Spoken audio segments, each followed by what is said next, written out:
Hello and welcome to episode 28 of our series Empower the Students. Today I am with my partner in crime, Steve Schecter, as usual, and today we welcome Toby York. So a very warm welcome to this conversation, Toby. Thank you. It's lovely to be here. So Toby, shall we start with you telling us a bit more about you and where you're based and Yeah, I'm a senior lecturer in finance and accounting at Middlesex University. I'm a qualified accountant. I have been for over 30 years, and I've got experience across professional practice, within industry. I've done advisory work, training, and education. So I'm actually pretty comfortable being described as a subject expert. But I have to say, in terms of teaching, I've been a rather, dare I say, functional or technical educator for most of the time that I've been teaching. So as you know, Steve, I'm feeling a little vulnerable in this interview because I don't really claim any sort of expertise in the areas that you want to talk about. Although I have more recently, maybe in the last 5 years, stepped back a little bit from that technical approach to accounting education and started thinking more deeply about what we as accounting educators are trying to create, which is very exciting and new for me. And I think I'm waking up every day with a new idea, and I'll go to somebody and they say, "What are you talking about? We've been grappling with these issues for decades. Where have you been?" So I'm sort of approaching this conversation less as an expert, but more as maybe a clumsy enthusiast. So you'll have to sort of make allowances for me. But what I'm saying is coming from the heart. I believe in what it is that we're talking about, and I think it has meaning and purpose.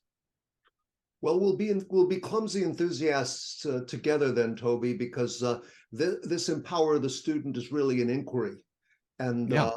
we've, as Fabienne is fond of saying, we're live wired. With every conversation, we're changing a little bit and learning a lot more. So I am really looking forward to getting into this with you in the and especially in the context of the little understood discipline of accounting. So may I start by asking, when we use the phrase empower the student, what does that mean to you? Well, firstly, I think I would like to say, I recognize that you say empower the student, singular, rather than the students, plural. And I like that because as academics, we're somewhat inclined to talk about students as a body. And I think that's a dangerous generalization.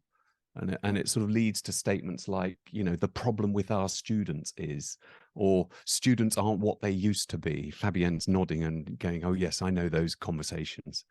So I like the idea that actually we're talking about individuals in this conversation. We're not talking about a body of amorphous students. In terms of empowerment, I suppose, do you mean in the sense of how do we give power to students? What we did start with a hypothesis. In other words, and our hypothesis was that we're not interested in authority as much as we're interested in true power. So in other words, it is about power, but it's not necessarily a transfer of power from adults to students. It's really about empowerment in the sense of helping them find their. Well, actually, I'm cutting into your answer, but did that help my distinction there? Well, I'm going to try something out on you. And if it sounds paradoxical, what I'm saying is tentative, and I'm very prepared to be shot down in flames. But I guess it begs the question, power to do what? And at what stage in a learning journey do they have power to do whatever it might be? So talking in general terms, I heard recently the story of a vet who had left the profession to become a coach. because veterinary wasn't what she thought it was. And she tells her story of making the change from vet coach by showing a photograph of her 8-year-old self. And she says, this is the person who decided I should become a vet. Why did I let her do that? Which I really quite like that story, because in a sense, you know, if we allow 8-year-olds to have absolute power over themselves, then they may well end up making mistakes that they later regret. So I suppose at the heart of the issue is what we think education is for. And I'm talking completely out of my depth, but more broadly than university education. Although universities too, I think, could benefit from a deeper reflection of their purpose. So I suppose I come from the premise that education must surely be more than about preparing children, students, learners for adulthood. You know, Ken Robinson, I'm sure you're aware of, quipped once that a 3-year-old is not half a 6-year-old. And I think we're very much, you know, we're very much inclined to be impatient to equip children for adulthood. So I'm talking very broadly about education here. I'm not talking about university education. And I think childhood, or that development, that growing process, requires an allowance for trial and error. You know, as any parents of teenagers will tell you, there's a prolonged process. This isn't just developmental, you know, my primary education. You know, teenagers are going through a prolonged process of trying things on in terms of language and identity, style, opinions, and other things too, which perhaps echoes a sort of behavior of children's fantasy role play type of behaviors. I'm not disparaging teenagers or young adults at all about the way they behave, but what I'm saying is that it's this experimentation that affords them an opportunity to say, oh, this is who I am, and then later on going, oh no, it isn't, now this is who I am, or I've changed my mind. So in a sense, what I'm saying is, I think an education system for young people, if I can be that, maybe that specific, is to allow them a degree of irresponsibility and unaccountability for what they do and say. So paradoxically, this comes to my paradox. What I'm really saying is I think we empower students by disempowering them. What I'm saying is we actually provide them protection from the world that allows them to explore realities, opinions, possibilities without being held accountable or responsible for what they're saying or doing. In my own experience of being a parent to 4 boys, as I say, now all grown up, I describe my style of parenting as benign neglect. I kind of cherished, there was a mother I met at the school gate who pointed out to me that parent is a noun, not a verb. It all went wrong when we turned parenting into something that we did rather than the people that we were, which I hold on to dearly. I get a lot of consolation from that. And also I acknowledge that actually benign neglect was a privilege I could perhaps give my children because they were sort of inculcated within, you know, the privileges of social, cultural, economic privilege. Yeah. Conversations around the table, visits to music, you know, all that kind of stuff. So it's very different for students who haven't had those privileges. So I guess that's what I'm saying. I'm saying, yes, empowering the student to me means having the responsibility and the confidence to allow students to be legitimately irresponsible. Beautiful. And so from your own personal experience, would you share what makes this, you know, ability to not be responsible, you know, rather than like empower the students, meaningful for you? Toby, you alluded to being a parent and your this is so dangerous, Fabienne, because of course what we're always inclined to do is to take the personal and make large, you know, more general conclusions from it. I mean, the only thing I can say about my personal experience of the education system is that I left school feeling rather stupid, and I had the exam results to back that up. But actually, subsequently, I think I've enjoyed success. And I don't mean material success. I'm using the word circumspectly. I'm not talking about fame or status. I'm talking about at a human level as to what I feel success is. And I think that's part of our role as educators is showing students, learners, the broad range of what success might look like. And our education system doesn't allow for that in many ways. And it can be in anything. I'm not sort of saying you have to go off and do meaningful humanitarian work. You can find purpose and meaning in being a helicopter pilot or a nurse or an estate agent or a politician or an accounting educator. But I do think it's about how do we communicate that idea of what success might look like. What are the possibilities for success? And I think we tend to narrow and limit the vision of our students in that respect. I think that actually perhaps sheds some light already on the next question that I was to ask, which is if you were to envision or imagine an educational system that you could embrace or support, what might it look like? I think you've already shed some light on it. You've shed light on the fact that it would be one in which, well, I'm not going to say it as well as you said it, but one in which success is not defined so narrowly, that it's a broader view. But perhaps we can expand on that thought a little bit. And how do we do that in an education system? How do we do that for students, plural, as opposed to for the individual student?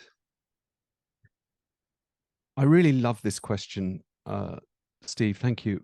But also, I really hate it because, a friend told me recently that the collective noun for a group of academics is a complaint. And, we're absolute experts at sort of sitting around telling everybody else what's wrong with the world, what's wrong with the system, and the trouble is. And I could talk to you all afternoon about why the system is so terrible. So actually asking me how I could support a system transformed is really challenging. But I want to have a dig first. I'm a great fan of Marilynne Robinson. I don't know if you know her. She's an American author and essayist. She writes the most beautiful prose. And I think she states the problem rather succinctly, and she's talking more broadly. She's not talking specifically about education, but she says something along the lines of the spirit of our age is one of joyless urgency. And we seem to be preparing ourselves and our children to be means to inscrutable ends that are entirely not our own. And I think that's a really clever way of setting the difficulty that we face. So to be positive about it, I would say I've got a few answers. So I'm going to say idealistically, and with all of everything that goes with being idealistic, I would imagine a transformed educational system to be simply a simple love of learning. It wouldn't be for anything but itself. Education is for education. I mean, we don't have that luxury, so we therefore have to agree on what an education is for. And I don't think that's a conversation that we necessarily have very often. So I suppose trying to be less idealistic, but still in general terms, and it may sound rather facetious, but I would say ideally we should have much less of it. Just stop it, because the scale and scope of our education system, for good reasons, is providing important and critical childcare provisions so that parents can go and work, and that's a given. That's got to be built into the system, because what's the alternative? It's the reality of the economic constraints that most people live under, but it's not an ideal way in which to frame an education system. So maybe that is general, but still too idealistic. More specifically, I think, and this will lead on to a particular proposal that I've been sort of playing around, idea. I would look at what I call the reductive credentialism that is rife throughout our collective lives, not just in schools, universities, and education, but we do it everywhere. If you're in this country anyway, if you're learning to play a musical instrument, the first question somebody will say is, "Oh, what grade are you studying?" As if not what style of music you're studying, not what instrument you're playing, but where are you on the ABRSM grading scale? I mean, it's so reductive, it's ridiculous. But that is very typical, isn't it, Fabienne? That is what people do. And I sort of wonder that actually, again, I think it's understandable. Credentializing is really easy. For one thing, we can do that. It's a system designed for giving credentials. But I wonder if we're doing it out of fear. I wonder if this is rooted in a lack of trust in ourselves as parents, teachers, educators, employers. But also, I think it may be a lack of trust in students, learners, as capable human beings. So we're sort of holding on to this credentialized learning system because it's easy. And actually, if we're honest, what's driving this? It's parents. You can't really say it's schools that are driving it. I mean, politicians are servants to parents. It's parents. I mean, I really do think parents are at the heart of this. What they think they want for their children, what they think a good education is. We're dealing with a tragic story at the moment here where a primary school teacher took her own life because she was waiting for her school to be downgraded from outstanding, the highest accolade of the school inspectorate, to one requiring improvement, one of the lowest assessment grades of our school inspectorate. And she took her own life. And so we can't blame the system is broken. It's not serving the people who work in it, the people who are educated in it, or actually the parents. And if you try to have a conversation with the parent, they'll say, "Well, I want my child to go to a good school." And I say, "Oh, what do you mean by good?" And the conversation stops. Well, one that's good. There doesn't seem to be an appetite to have a meaningful conversation about what a good education is. So I've got one small idea. I want to try this out on you. Obviously, one of the things we have to do within an education system, we have to prepare students to function within society as we find it. But it's increasingly difficult to work out what that looks like. I don't know if it was always thus, but what does society need? So we have to fall back on we're still sort of fixed on the sort of skills. I mean, all our children throughout our school system are taught how to use Microsoft Office products. I mean, good on Bill Gates. How that managed to happen, I have no idea. But we do know that we are going to require people within society to collaborate, to create, to co-create, to be critical, to be reflective. But these aren't things that we necessarily want to examine or assess or develop in our educational system. So yes, grades are a very reductive measure of achievement. And so I was thinking about what I'm going to say today, and I gave myself a little thought experiment. And it was this idea that, we tend to grade things using one word. What was that film? Oh, it was 4 stars. What was that play? Oh, it was 3 stars. I mean, it's ridiculous. I mean, as if you could sum up, the human endeavor and achievement that goes into a creative product that's taken years to put together, produce 3 stars. I mean, it's absurd, but we're doing the same to our children in terms of their achievements. So my small practical suggestion would be, why don't we grade students on a range of criteria? So rather than say, oh, you get a B for history you might get a result A, B, A, D. And you have to imagine each letter is a column denoting a particular type of attainment. So you may have got A in analytical and research skills, B in creativity and divergent thinking. You got an A in collaboration and communication, and maybe D in intellectual reach or some other IQ quotient, whatever measure you want. So actually every single subject, you've got a broader range.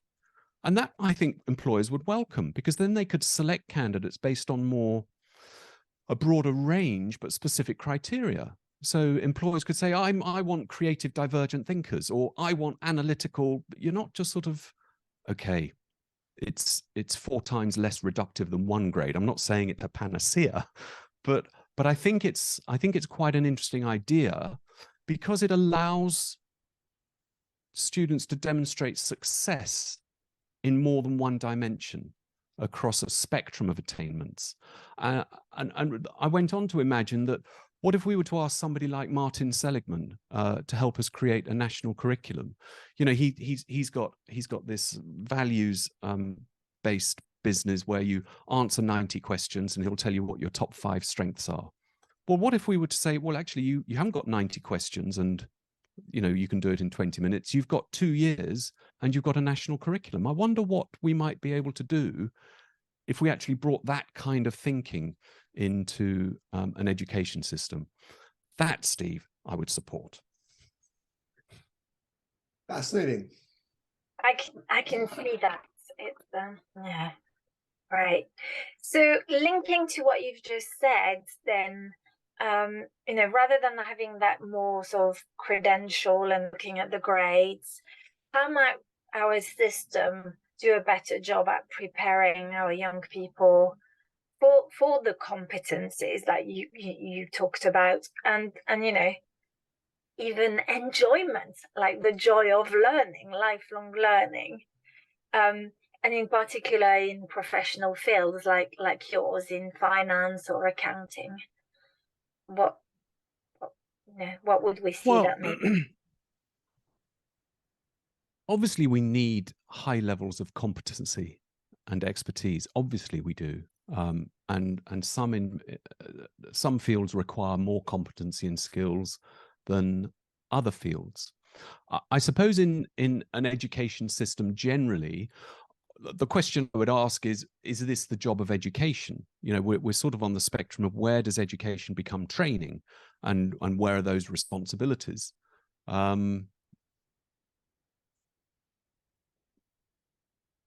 haven't got the answer to that.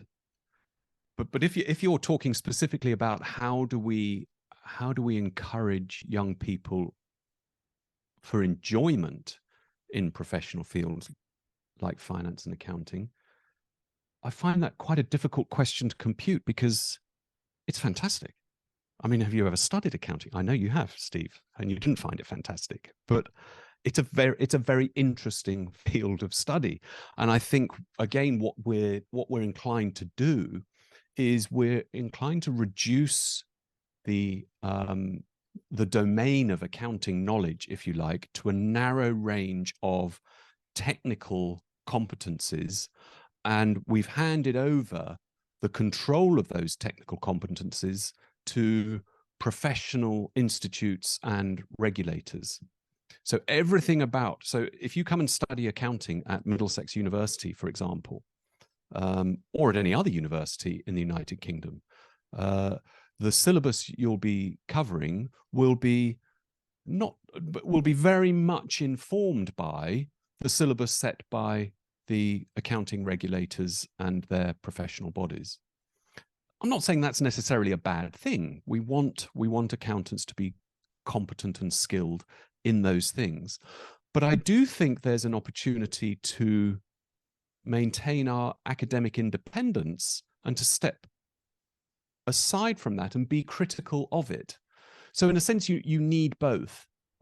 You need to be able to equip people with the skills and competence, but you also need to equip them with the critical faculties to be able to reflect and evaluate what it is they're being told. And I fear that at the moment, too much of our accounting education is technically narrow and functional. I mean, it was interesting. I was at a conference recently about decolonizing the curriculum. And I went back to some colleagues and I said, oh, this was a really interesting conference. They said, well, you can't do that with accounting, because the view is it's a technical, I'm going, well, okay. So there's quite a lot of work to be done in order to awaken the necessity for these types of conversations. Not to say they're not happening. As I said right at the beginning, I'm this sort of clumsy enthusiast going around, what about? And everyone's going, yeah, we all thought of that a long time ago. Well done. So yes, there are academics and activists and provocateurs jabbing away at this agenda. In terms of enjoyment, well, again, it comes back to doing meaningful work, doesn't it? If you can convince students that what they're doing has purpose and meaning, then I think they will be attracted to the profession. There's also a responsibility among the employers at the end of this route of professional accountants. I think there was an article in the Wall Street Journal recently saying that they're 300,000 students light on their recruitment because students don't want to do it anymore. It may partly be to do with money and alternative careers, but I'm sure it's also to do with how the inherent worth of the job is perceived. Drudgery, compliance, tax returns. It's not presented as an exciting, creative, imaginative, collaborative field, but it can be, should be. So why don't we go there? Just as a learner myself,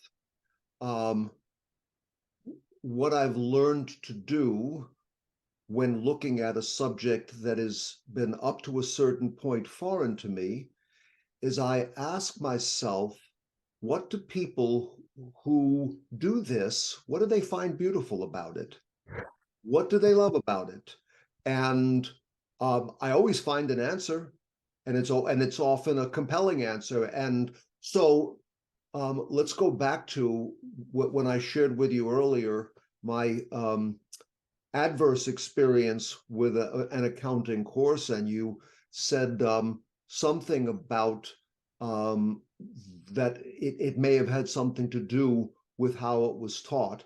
How do we begin to unlock something that has previously been considered intimidating by most, or even dull by most? How do we begin to unlock the beauty of it?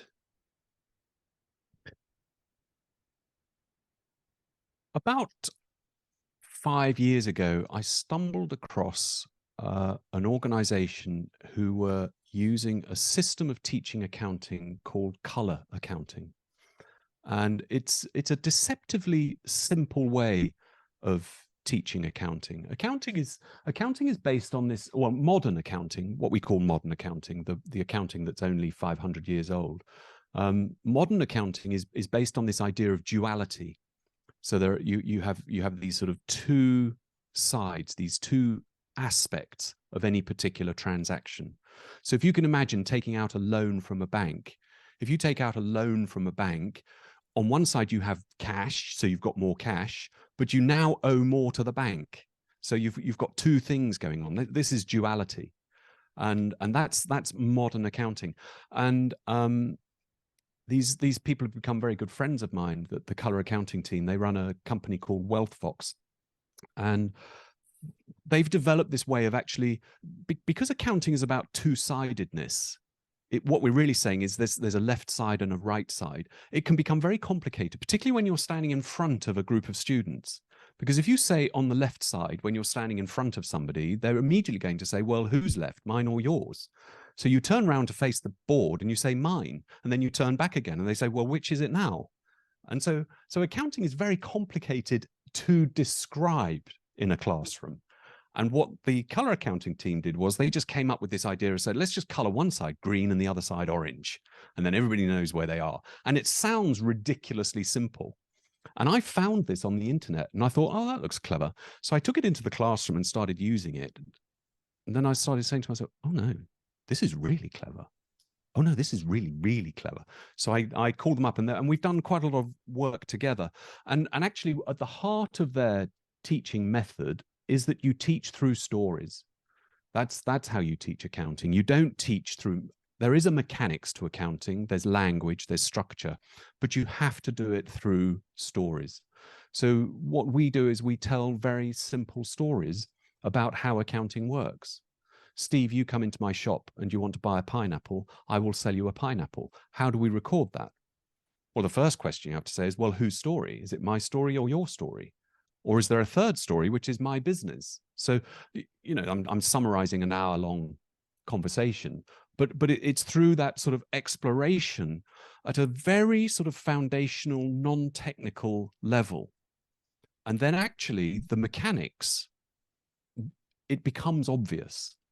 You don't sort of start with the mechanics and then go back to the generals. You start with the general. And also you keep telling people, you know, accounts. If you think about what accounting is, what is accounting? It's the giving of an account. Accounting means storytelling. It's the action of telling a story, the giving of an account. And so it's orthodox what we're doing is teaching accounting through storytelling. Does that help? It makes me want to study accounting, because the linguist in me is like, oh, I want to know what the story is. So I've got a question for you that's linked to that. You know, again, in the education system, and you know, I don't think we teach young people anything around money, like finances and understanding finances. So how do you feel, you know, is it also through the storytelling that we would help the students gain more comfort with? You know, I often comment on the fact that I feel in the UK not many people understand the economy, how it works. You're talking about like loans and banks, and you know, how could we do that with our young people? Is it important that we do that? Yes. Of course, it's vitally important. I was with some 20-somethings a couple of weeks ago, and one of them was insolvent. One of them was subject to county court orders to repay debts. One had to do a lot of consolidating, was getting debt counseling. And all of these people were in their first or second jobs in their early 20s. And I was trying hard not to lead them, but I said to them, why do you think this is? And they all said, nobody spoke to us about money at school in a way that was meaningful for us.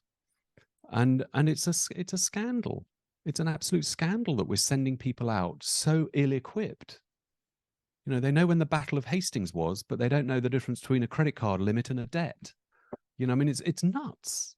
So no, I think financial literacy is a big question, but I think we need to be slightly careful here, because, you know, there are a lot of financial literacy advocates who are sort of on the verge of evangelical. And I sort of remind myself that, you know, you don't alleviate hunger by issuing recipe cards. And it's the same with financial education. You don't alleviate poverty by stuffing the curriculum of the poor with financial education. You know, what poor people need is more money. That's going to alleviate their problem, not more financial education. But it's also true to say that because the poor have little experience with money, they also tend to be naive and inexpert in the management of their finances. So I think there's a social inclusion and equity issue here about financial literacy. Because if you come from a relatively well-off background, home, then financial literacy is not a big issue for you, because it's going to be dealt with around the kitchen table. You're going to be helped. Oh, you know, here's an allowance. Here's a deposit for your house. Here are your college fees. All that kind of stuff. Well, the poor don't have that. So I think financial literacy is a huge issue, but we just need to be careful about at what stage and in what manner we go about it. But I would say it was an urgent issue. Yeah, I'm a fan and an advocate for promoting and supporting financial education in our schools. In fact, in our accounting cafe, we have a scheme for people to be trained up and go into schools. We call it Accounting Club. So you can actually go in and run an accounting club in your local school, and we'll train you and resource you and help you do that. I'm not saying that's the answer. We need a much bigger answer than that, but you know, I've thrown a pebble into the pond. So glad you brought up the Accounting Cafe, because could you share with us the mission of the Accounting Cafe and how you see it possibly empowering those who are either teaching or studying accounting? Yeah, it's going to sound a little bit silly, Steve. I wish I knew what its mission was. It was sort of set up on a bit of a whim during lockdown. We were all feeling very isolated, and if we're truthful about the way we remember those times, we were all feeling a little frightened as well. We tend to forget that we were fearful. And so I just sort of decided to set up a series of online webinars just for academics, accounting educators to keep in touch. And it sort of took off. There was clearly an appetite for it. So it kind of spun out of control from under my feet without me really sitting there thinking, oh, I've got this fantastic idea. But in hindsight, I can say, wasn't that a good idea? Because there does seem to be an appetite for it. We have over 1,000 members worldwide. We have about 2,000 people a month accessing the resources on our website. So yes, it is becoming something. What that is, it's a community-centered, community-based group. It's partly for the people who use it to determine that. Going back to this idea is, do I have power and am I transferring? No, I'm not. I'm offering a platform that sits outside institutional or regulatory boundaries for people to share ideas and practices and have a safe space with no specific agenda to discuss and explore what accounting education might look like. And it's really that simple. One idea that I'm sort of talking about in accounting education, as I'm sure in other fields as well, there's a lot of talk of big ideas. We need to change the system. We need to introduce sustainability into our curriculum. We need to. So one of the themes that's percolating in my mind that Accounting Cafe has to grapple with is, how do you turn a big idea into a lesson plan?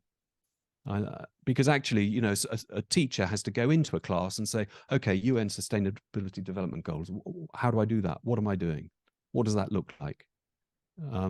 So it's also a practical thing. It's not just about the big ideas. It's also about practical support to people teaching accounting anywhere. So better accounting education is part of the common good. How about that? I'm going to write that down. Better accounting education. I love it. Oh, this is so good. And I like that big idea that turns into practical things, because that I do feel that there's a lot of, you know, it's so easy to just go and stay into the intellectual cognitive understanding and not then moving it into the muscles. Yeah. And also helping, you know, accounting education is going on everywhere. It's not just going on in universities and in research papers. It's going on in our schools. You know, it's going on in our professional institutions. If you're studying business in this school, or even accounting in America, wherever you're studying, accounting education is going on all the time. And a lot of it, if I'm honest, is not very good. I'm not saying that you know what they're teaching is bad, but not a huge amount of thought goes into how are we actually teaching it. You know, if you think about physics, or you know, or chemistry, they have the periodic table. Well, accountants, we can't even decide what accounting is, let alone what it's for. You know, we haven't developed given that how old it is, we haven't really developed a sort of domain specific means of communicating how you do it to other people. I'm sure that's a contentious statement. I think people would disagree with me. I'm going from what I've seen. I see quite a lot of poor accounting teaching going on, or teaching that could be an awful lot better. I think that's not surprising. I think what you're describing may be more egregious in accounting or less than in other fields, but that's part of our inquiry, is to, you know, how the teaching or how the way this is delivered to students can be more empowering to students. And I think this has been a great explore, Toby, and I'm deeply appreciative of it. Well, I'm very appreciative. No, well, thank you for listening to me talk about accounting for an hour. I mean, honestly, when you said that, I jumped at the chance, didn't I? I got my diary out, said, how soon? How long? I love talking about accounting. I love accounting, and I love accounting education. there's a lot to talk about. I think that's a great place to cap the conversation. Thank you so much. Pleasure.